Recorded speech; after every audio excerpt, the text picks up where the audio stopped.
والارض مددناها، اور زمین اس کو ہم نے پھیلا دیا، والقینا فیہا رواسیا، اور ہم نے اس میں لنگر ڈال دیے۔ اب یہ جیولوجی والے بتائیں گے، علم طبقات الارض، کہ پہاڑوں کا کیا اثر ہے، کیا سٹیبلائزنگ ایفیکٹ ہے زمین کی روٹیشن میں۔ وما لها من فروج والارض مددناها والقینا فیہا رواسیا وانبتنا فیہا من کل زوج بہیج، ہم نے اس میں ہر طرح کی بڑی ہی رونق والی چیزیں جو ہیں جوڑے جوڑوں کی شکل میں پیدا کر دی۔ تبصرۃ و ذکریٰ، یہ ہے لوگوں کو سجھانے کے لیے، دکھانے کے لیے، دیکھو، کھول آنکھ، زمین دیکھ، فلک دیکھ، فضا دیکھ، مشرق سے ابھرتے ہوئے سورج کو ذرا دیکھ، ان آیات کو دیکھو۔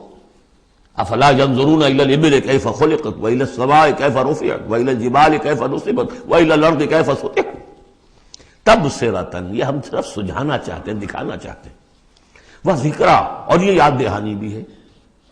نشانی کو دیکھ کر کوئی یاد آ جاتا ہے جس کی وہ نشانی ہوتی ہے، ان نشانیوں کو دیکھ کر تمہیں اللہ یاد آنا چاہیے، خالق ان کا بنانے والا، ان کا مصور۔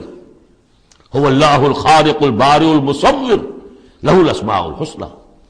تو یہ در حقیقت اس کی یاد دلانے کے لیے یہ نشانیاں ہیں۔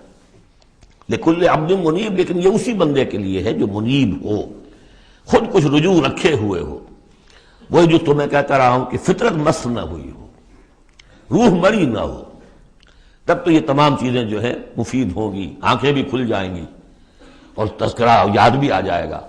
اگر فطرت مر چکی ہو، مسخ ہو چکی ہو، پھر ظاہر بات ہے کہ کسی سے کوئی فائدہ نہیں ہوگا۔